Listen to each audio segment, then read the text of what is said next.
back to your seats. We're ready to begin. Yes, Mike, that includes you.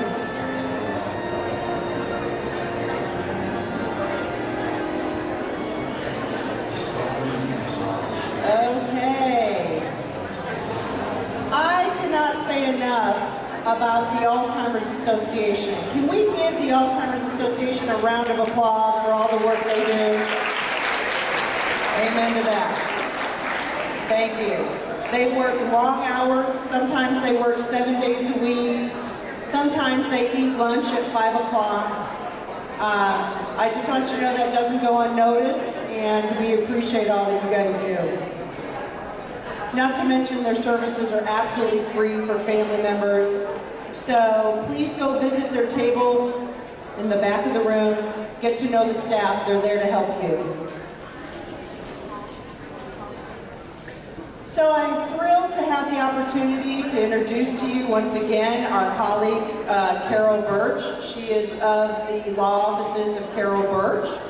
She's also on our committee, and her topic is one that I asked her to start working on in November, and yes, she follows directions, because in November, we weren't sure who was going to be our president, and we weren't sure what our health care benefits were going to be. And so she's really been working on this presentation since then, and hopefully will answer some of your questions about Medicare, Medicaid, so on and so forth. So I'd like to read her bio to you momentarily. If I could have your attention, please. So if you're at the tables, I ask that you go to your seat, or I will spank your hand. No, I won't. Carol Birch is a really, really old soul. You can see it in her eyes when she listens intently to what you need and helps you evaluate all of your options. Carol narrowed her practice to serving the needs of seniors in 1996 when she started her own practice. Carol Birch does not represent a financial company trying to make a sale. She is not a government employee. Carol is an independent source of information with her clients' best interests in mind at all times. Carol Birch is a member of several organizations to include the National Academy of Elder Law Attorneys, Bexar County Women's Bar Association, the San Antonio Bar Association, and the National Association of Women Business Owners. Please help me welcome Carol Birch.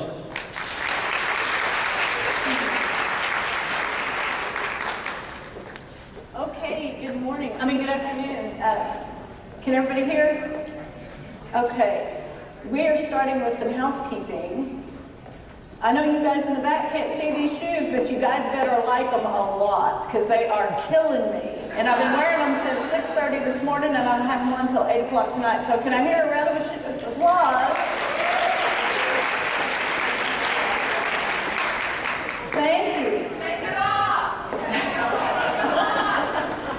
I would take them off, but I went to a person who tells you how you're supposed to act. I can't remember what her name was, but anyway, you're not supposed to take off your shoes. So, Moses did. All right, well, they may come off in the middle of this, I don't know. So everybody knows, unless you're a caregiver, this is really loud. Maybe now it's not so loud in my ears.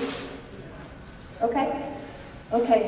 Everybody knows, unless you're a caregiver and you're busy taking care of your loved one, that Congress has been looking at health care. And Medicaid, the Medicaid program is part of that. And as we all know, or maybe we don't know, Medicaid is what covers long-term care. And long-term care is something that folks with dementia need. Folks with dementia eventually get to the point where either it's somebody coming into the house providing for care, or assisted living, or a nursing home, but eventually we need long-term care. And so Congress is messing around with long-term care with Medicaid, and once Congress is finished, then the Texas legislature gets to get in the act. That leaves someone like me who helps people with Medicaid feeling very uncertain. That leaves me with a lot of anxiety because I don't know what we can expect. And uncertainty, I am not comfortable with uncertainty. However, not everybody is uncomfortable with uncertainty. This guy, William Congreve, he says that security is an insipid thing. He likes uncertainty. But then again, this is the same guy who, according to the internet, said, never go to bed angry, stay up and fight. So I don't know if I believe him or not, that his security is insipid. I know that I still have anxiety. So what does Medicaid do? What I'm going to talk about is what Medicaid looks like right now, what it looks like in the future, and then some options for us for dealing with the uncertainty that we're facing as someone who loves as people who love someone with dementia who's going to need long-term care. So Medicaid covers more than 70 million low-income people in the United States right now. That includes children and pregnant women and adults, but also it includes our elders and our persons with disabilities. For every $6 of health care money spent in the U.S., one of those dollars is a Medicaid dollar.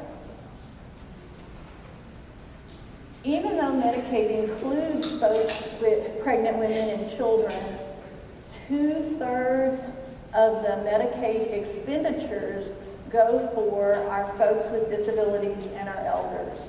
So they're only 1/4 of the Medicaid enrollees, but they take 2/3 of the expenditures.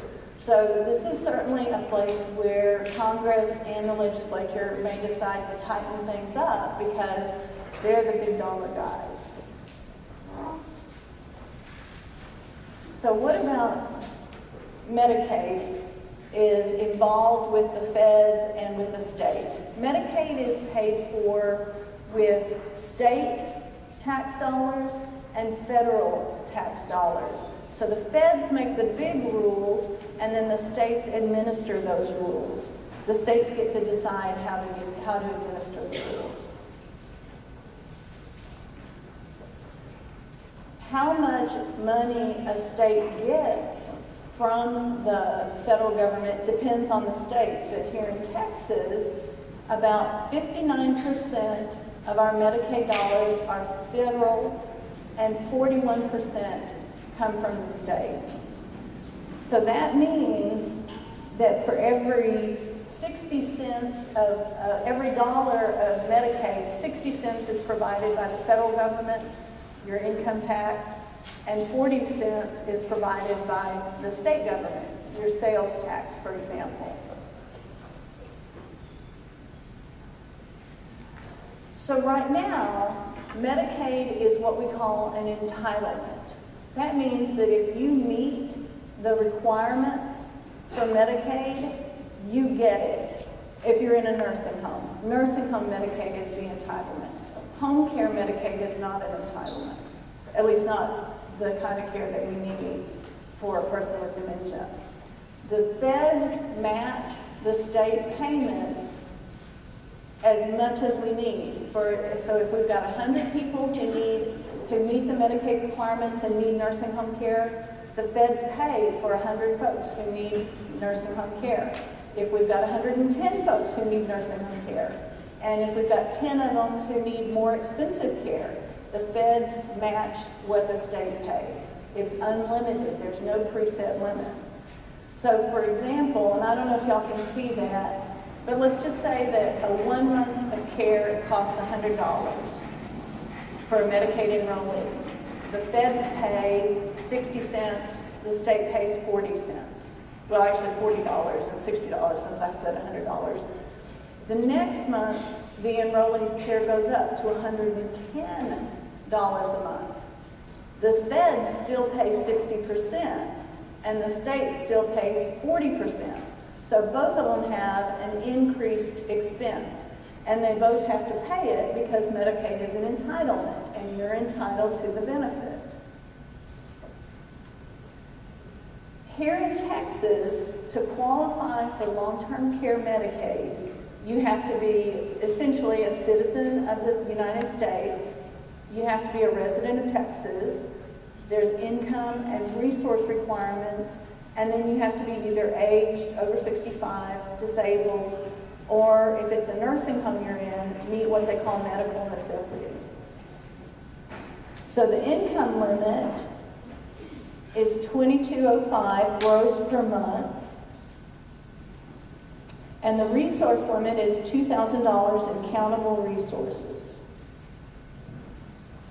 And then medical necessity is one of the things that is one of the ways that the state can make it harder for us to qualify, because medical necessity is more than just disability. Medical necessity requires the services of a licensed person.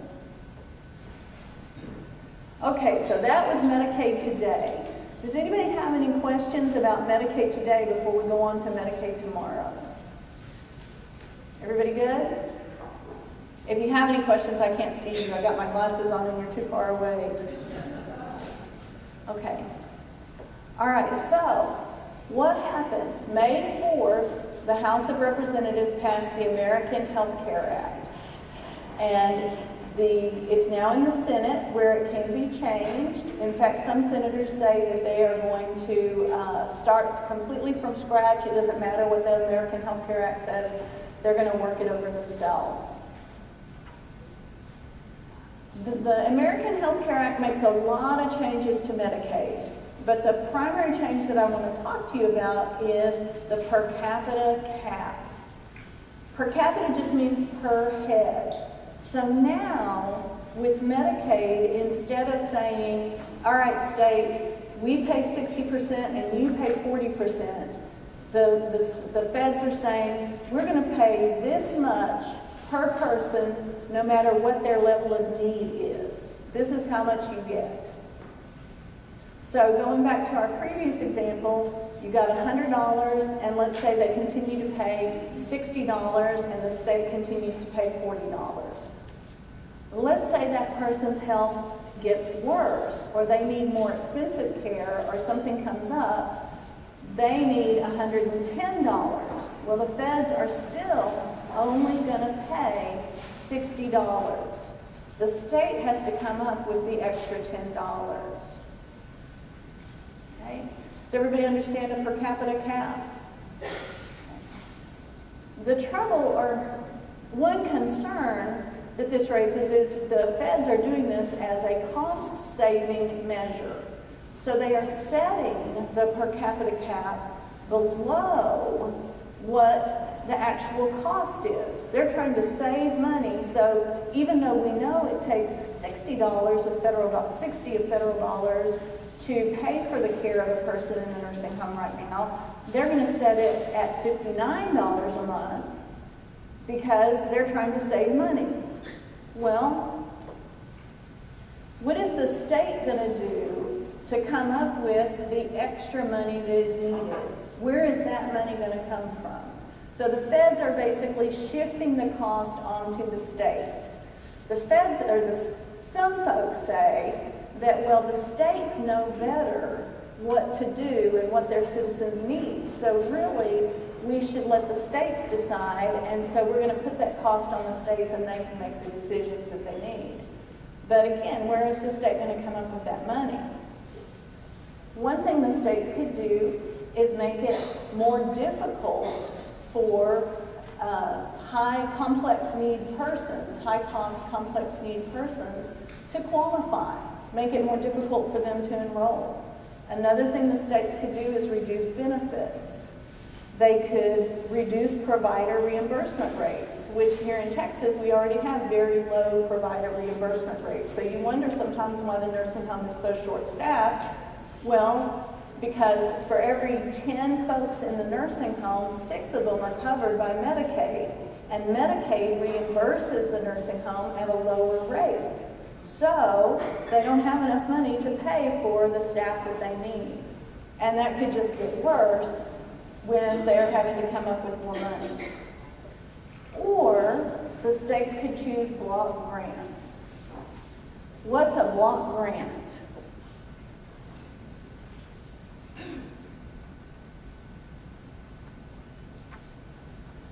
Well, the American Health Care Act gives the states the option of saying, look, we don't want to do per capita caps, we want a block grant. And the Texas legislature has legislation pending saying, hey, feds, just give us the money. So give us a block of money and we'll use it for Medicaid. Okay? So instead of getting a reimbursement for, or dollars for each Medicaid enrollee, we get this block of money and it has to cover all the Medicaid enrollees.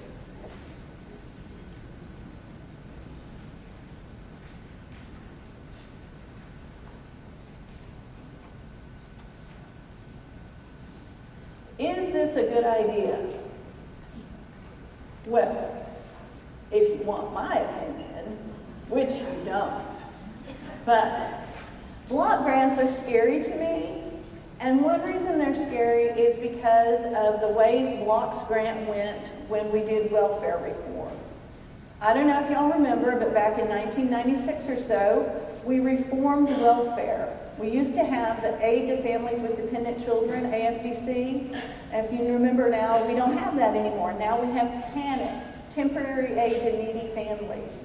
And the idea was that states know what their citizens need. And so instead of the rules coming from the federal government would just give the states a block of money, and the states would use that to accomplish certain things with their low-income residents. They were supposed to have cash assistance to needy families. They were supposed to provide for child care so that folks could get a job, so they could get work, so that they would no longer be needy. They were supposed to provide work assistance so that folks could get out there and again be working and no longer be needy and no longer be in poverty. So how did that work?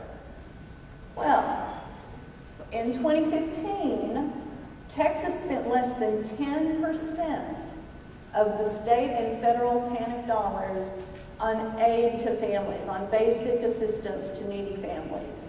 In fact, when TANF came about 47 out of 100 families were on assistance, who were eligible for assistance, got assistance. Now in Texas, about 4 out of 100 families get assistance. So not only do we spend less than on basic assistance, but we spend less than 10% on work supports and child care assistance. Instead, what do we do with the money? Well, Texas has lots of budget holes that need filling. And so we take that money and we use it for other things like Child Protective Services, or Head Start, or pre-K, which I don't have a problem with. I like Head Start. I'm a good liberal. I like Head Start. I like Child Protective Services. I like pre-K. I'm all for all that. The trouble is, when we have a hole in the budget and we take it from a program that was supposed to help somebody for this one thing, like to provide child care so they can get a job, and we say, you know what? We got this as a block grant. This sort of fills the bill for the block grant, so we're going to take the money from helping needy families and we're going to put it over here with Child Protective Services. So is that what's going to happen with Medicaid? That I wonder. When we have a block grant, is Medicaid no longer going to be an entitlement? So does that mean that you meet all the requirements for Medicaid, you need nursing home care, you meet medical necessity, you need a licensed person, but we can't get you in that nursing home because we can't get you Medicaid. And that nursing home costs $5,000 a month and you don't have $5,000 a month. So what do? Well, you stay home longer with the spouse who really needs a break, or you move in with the kids who are both working and have you stay at home, maybe with the doors locked in an unsafe manner so that you don't wander. What are we going to do? It gives me concerns. So all of this stuff makes my stomach hurt. I get nervous about what's going to happen to the families that I help when we don't have the money that's necessary to provide the care that we need. And we all know that Alzheimer's is a growing, dementia is a growing disease. So even as the feds are trying to cut spending and Texas is trying to cut spending, we have more and more need. That makes my stomach hurt. The uncertainty of what's going to happen gives me a problem. Well, there's a Buddhist nun, and she says the root of suffering is resisting the certainty that no matter what the circumstances, uncertainty is all we truly have. That does not make me feel better. You know? I don't really feel good about the certainty that uncertainty is all I have. But I suppose it's true, so then what am I going to do? So Eckhart Tolle says, when we are firmly grounded in the present moment, our minds cannot worry about uncertainty. So here I am, I'm all anxious, and he tells me to be firmly grounded in the present moment. Okay, how do I do that? I have some tips. I went online, and Robin Downs has some tips to help us stay firmly grounded in the present moment. One of those tips, and our previous speaker talked about it, is take time to pray or meditate. Another is to stop and notice your breathing. So I want everybody to stop right now and notice, are you hyperventilating with anxiety after all the things I've said? If so, notice that. And use a stoplight as an opportunity to take a deep, relaxing breath.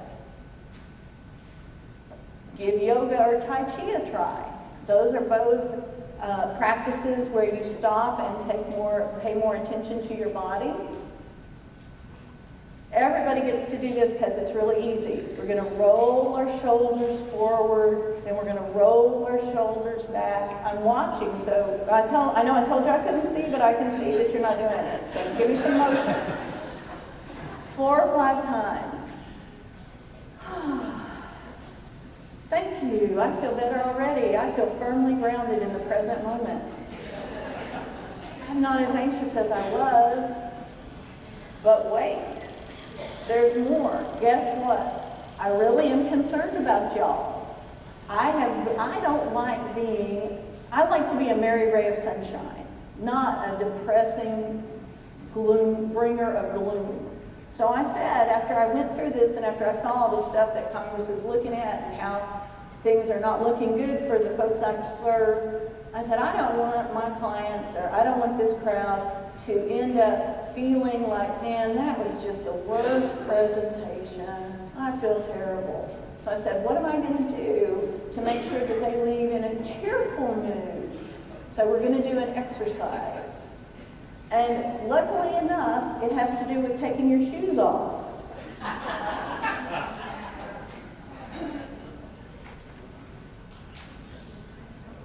Okay, so those of you who don't want to do this, you don't have to, you can just envision, but I'm going to.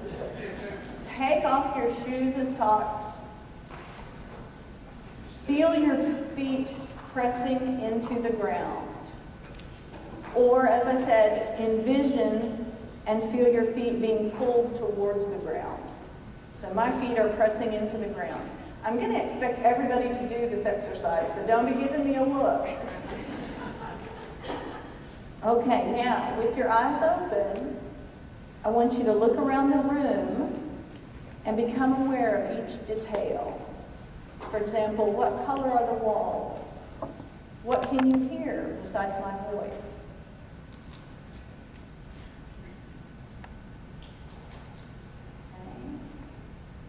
All right. Now I want you to close your eyes and feel your body, bringing the same awareness of feeling to each part of your body, starting with the top of your head and working your way down to your toes.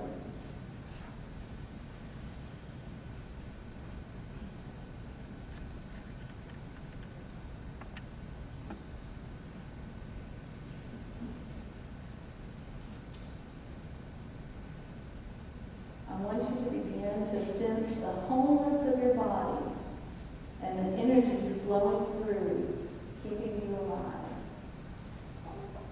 Spend a couple of minutes just focusing on what it feels like in your body to be alive without expecting anything.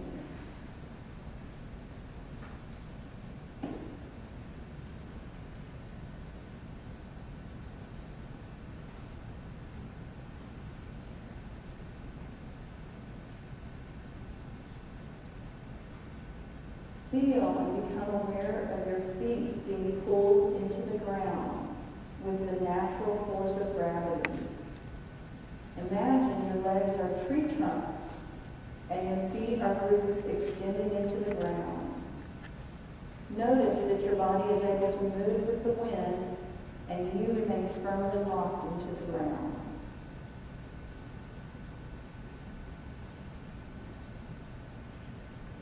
Now, with this grounded energy, repeat to yourself the following affirmations. I am strong and able to handle change. I am in complete control of my reality, and I am able to take action from a place of peace and vital energy. And those are on the screen if you want to look at them and repeat them to yourself.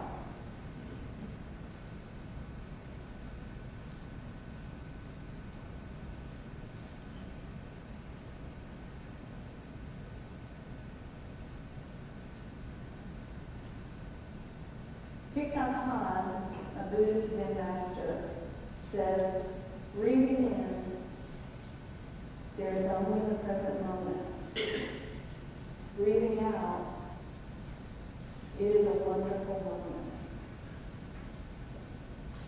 So, as we continue on our journeys today, before we get from our last speaker, may we remember that this is a wonderful moment. And while we don't know what's going to happen in Washington or in Austin, we can affect change by letting our congresspeople and our legislators know how important it is that we continue to have funding for folks who are the most vulnerable among us.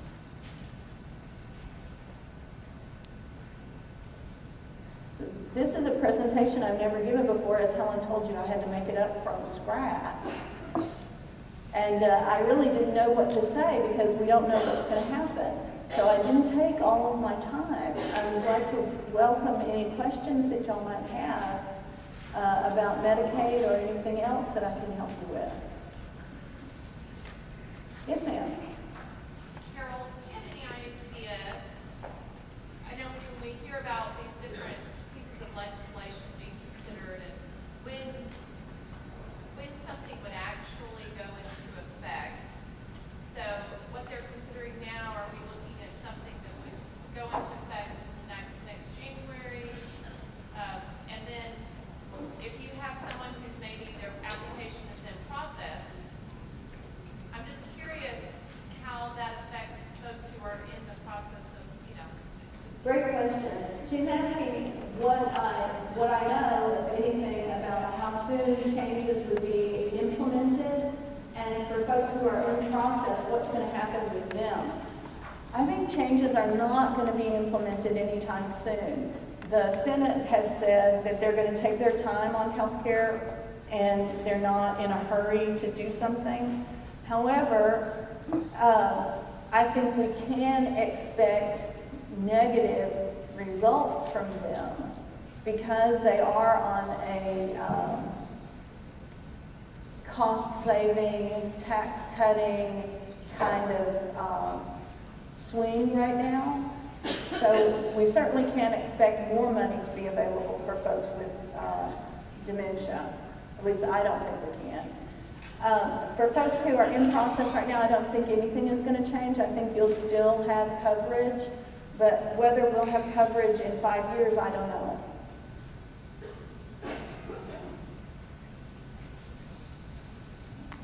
Any other questions? Yes, ma'am. Does medical necessity mean that they have to be ready to go into a nursing facility?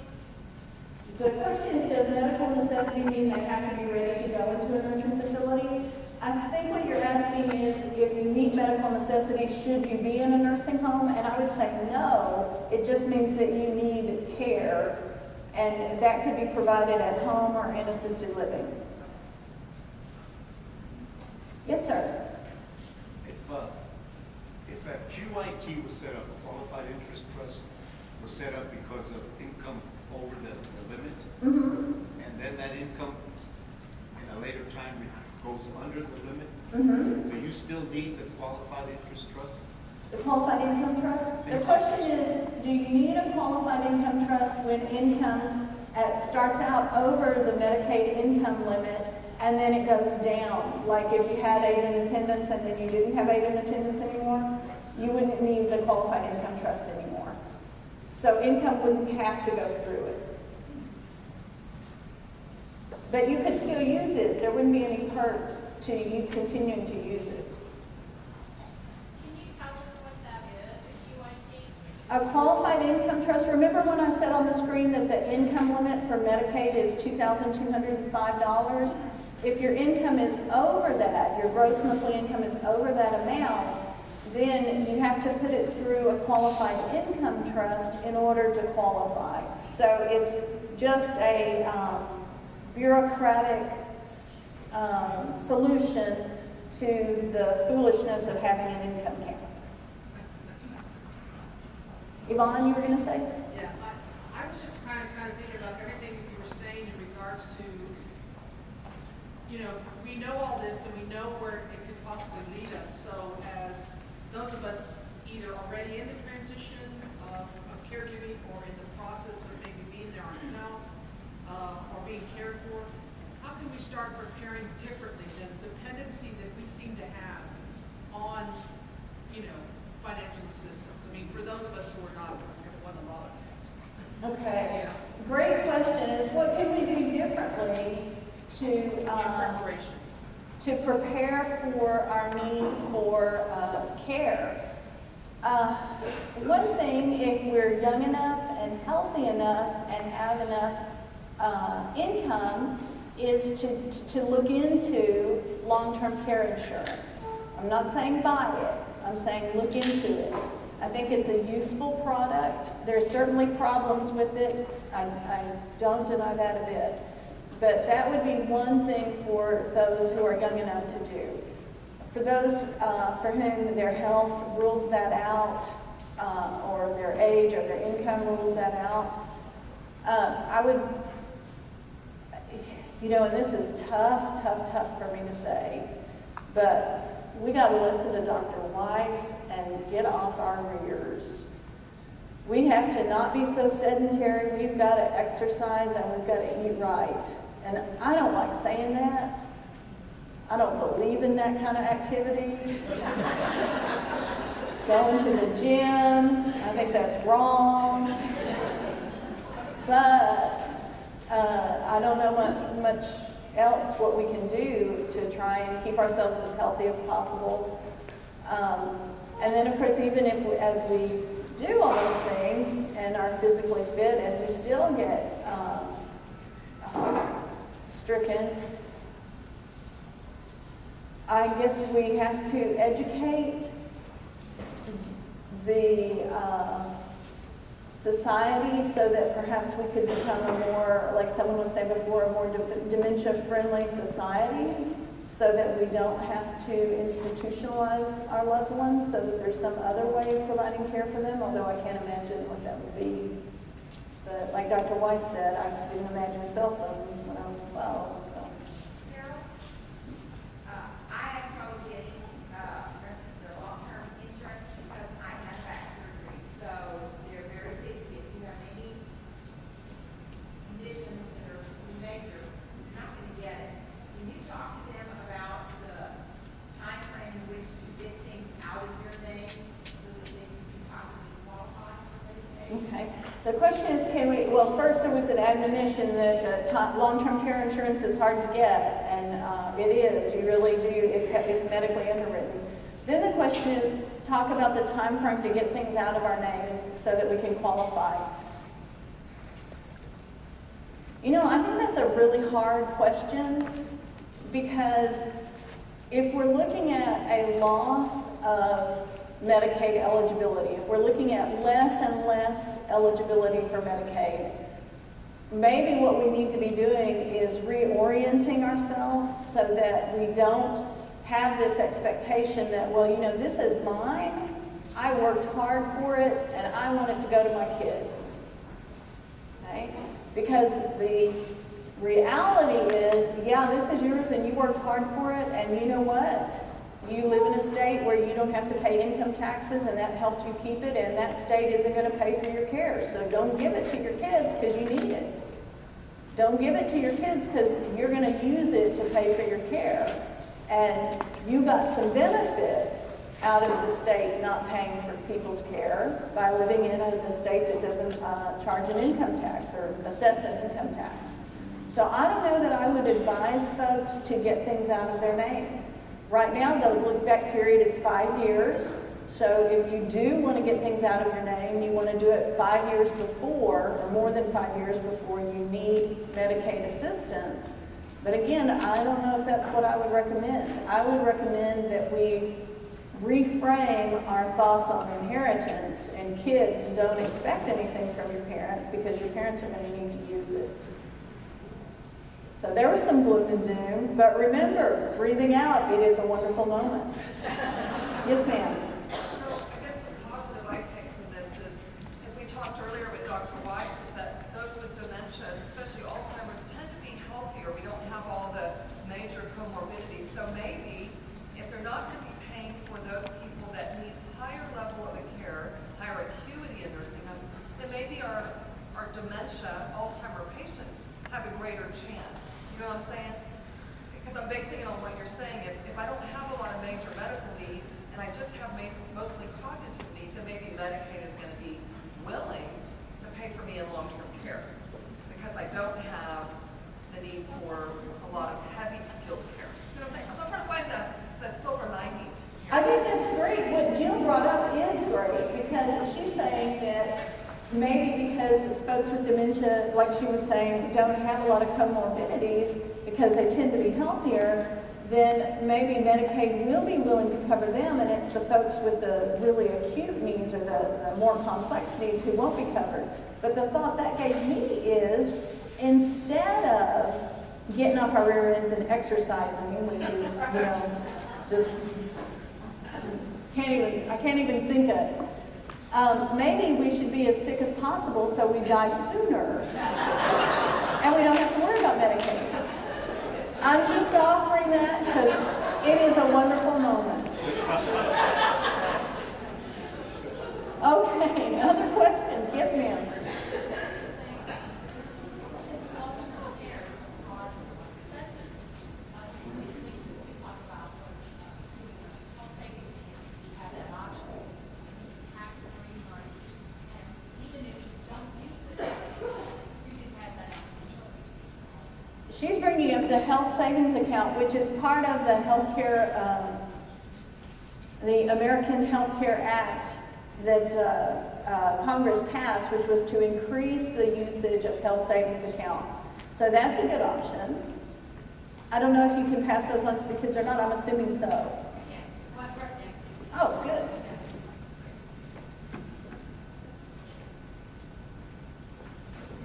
Any other? Yes, ma'am. Carol, can you, two questions, tell everyone where the money in QIT plus goes, and then also, can you talk just quickly about a couple that's living alone in their home that they own and is paid for, and how Medicaid is going to affect if one of them needs to go to the nursing home, how that's going to affect the spouse money? Okay, great. So Barb asked two questions. One is, where does the money in the QIT go? And that depends on if you're married or not. If you're a single person and you're putting money through the qualified income trust, it's going to go to the nursing home. So it's not a way that we save money or accumulate money. It's going to go to the nursing home. If you have a spouse at home, some of it is going to go to the spouse and some of it is going to go to the nursing home, depending on what the spouse's income is. And then her second question was, let's say we have a couple who are living living at home, and one spouse needs nursing home care. What's going to happen to the spouse at home? The spouse at home is allowed to keep, remember how my slide showed $2,000 in countable resources is the limit for someone to qualify for Medicaid? Well, the spouse at home is allowed to keep a certain amount of resources up to $120,900. So what Medicaid does is take all the countable resources and put it in a pot, and then they cut it in half. And the spouse at home gets to keep that half up to $120,900. Then the half that we allocated towards the spouse in the nursing home, we have to do something with that money. And there's various things that we can do. If their combined gross monthly income is lower than a certain amount, $3,022.50, then we can keep all of the spouse in the nursing home's assets and move it over to the spouse at home. So that's an important thing to remember. If you've got a couple who have low income, we can preserve a lot more in resources. If the spouses have higher income, then the things we do with that amount allocated to the nursing home spouse differ depending on whether we're going to make some gifts or buy an annuity, various things. Does that answer your question? Enough? Yes. She's asking about Merck. She's asking also And Merck. Merck, you say. Oh, Merck. That is the Medicaid Estate Recovery Program. And what that means is that after the spouse who's on Medicaid dies, Medicaid wants to recover against the house for what they spent on that spouse's care. Now, if there's a living spouse, if there's a surviving spouse, then there is no estate recovery ever. But if that spouse at home died first and spouse in the nursing home dies last, then the state wants to recover against the house. There are ways that we can avoid estate recovery and have the house pass to whoever the couple wants it to pass to. Carol, one thing. Yeah. There are some things that are being done for the future in other countries, some great research. The United Kingdom, for instance. I know this is going to sound crazy to everybody, but remember, cell phones used to sound crazy too. But there's this whole push to start developing and making robots that can actually live into someone's home with them, that is familiar with, that becomes the brain for that person who is losing their brain capacity. And they're caregivers, they cook, they clean, they call 911, they call family members if anything goes on. They can converse with the person. They know everything about them. They know if they like baseball, what they like to cook. I mean, I personally am going to save all my money for a robot because I think that there's some other things that you can think of when you think about alternatives, that how to age in place. What do I need to do to my house to reduce my risk for falls? What do I need to do to my kitchen, to my bathroom? Those are the things that start leading people outside of dementia into long-term care facilities. And so, I even think about that for myself now, and while you have the money to start doing some of those things too. So, I mean, there's alternatives. There's things coming in the future that you can think about. Telemedicine, a lot of stuff online, medication reminders. So kind of start to look at some of that research. That was just something I was thinking about. I think that's great. I have to tell you, I am kind of a Luddite because the thought of a robot knowing me is kind of scary. Yvonne's all about artificial intelligence. But hey, that's something that could work. Yes, ma'am. Carol, I have a question. The information I have is a little sketchy. I'll find out more when I visit my patient tomorrow. But the referral information I received, my patient is a 27-year-old who has a traumatic brain injury. He's not able to care for himself. He lives at his mother's home, and his mother has been his provider. And his father recently died, and my patient inherited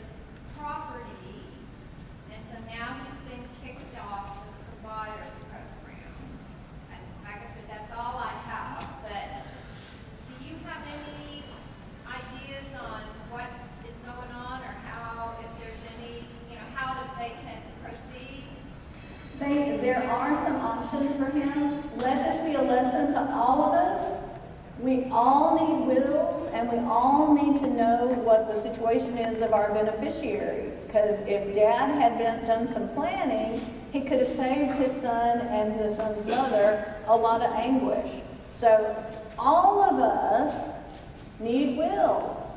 All of us have them, right? Yeah. Yeah, I'm just not seeing the hands. Okay.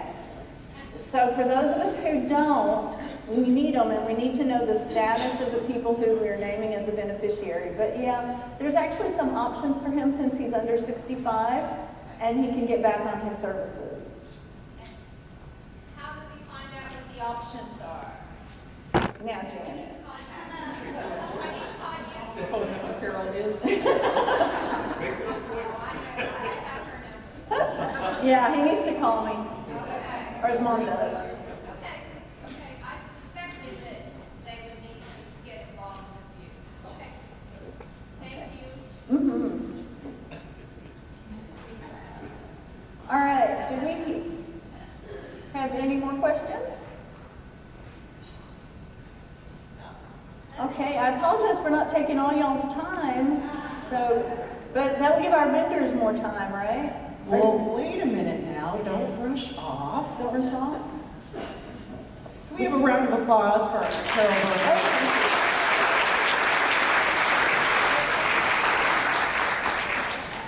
Carol, we have a little goodie for you today. You can be a two-fister drinker with these. Red wine only. You're a beer drinker, aren't you? No, I don't know that. I'm just joking.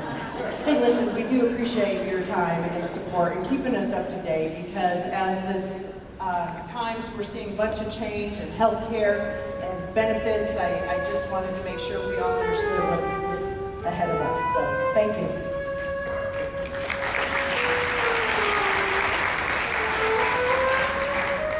Okay, we have a couple minutes before the other sessions are going to be done, about 14 minutes.